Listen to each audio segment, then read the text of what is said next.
আসসালামু আলাইকুম রহমতুল্লাহ বাবরকাতুহু।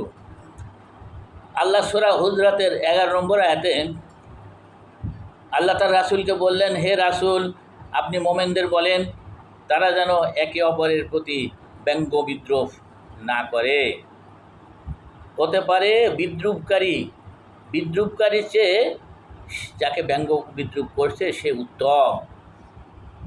আর কোনো নারী যেন অন্য নারীকে বিদ্রুপ না করে। নারীরা ব্যঙ্গ বিদ্রুপ একটু বেশি করে, যে কারণে আল্লাহ তাদের কথা বিশেষভাবে এখানে উল্লেখ করেছেন।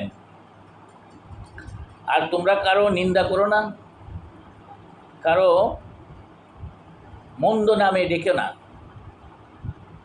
কারো উপনামে ডেকো না, এবং যারা ঈমান গ্রহণ করছে তাদেরকে তাদের অন্য নামে ডাকা বা উপনামে ডাকা খুবই নিকৃষ্ট কাজ। তাহলে কাউকে নাম, তার সলিড নাম দিয়ে ডাকতে হবে।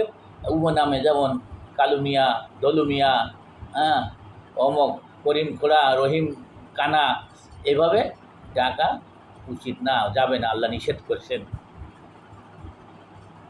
পরের আয়াতে আল্লাহ 12 নম্বর আয়াতে বললেন, হে রাসূল, আপনি বলেন,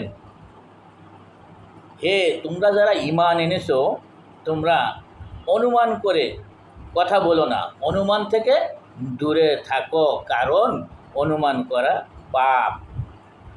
আর কারো গোপন জিনিস অনুসন্ধান করো না, কারো গীবত করো না। আরও বললেন, তোমরা কি কেউ তোমাদের মৃত ভাইয়ের গোশত খাইতে চাও? নিশ্চয়ই চাও না। অর্থাৎ গীবত করা, পরনিন্দা করা, পরচর্চা করা আপন ভাইয়ের, মরা ভাইয়ের গোশত খাওয়ার সমান। সুতরাং সাবধান। আমরা সাধারণত এক জায়গায় লোকে বসলে আগেই মানুষের গীবত করি, মানুষের চর্চা করি।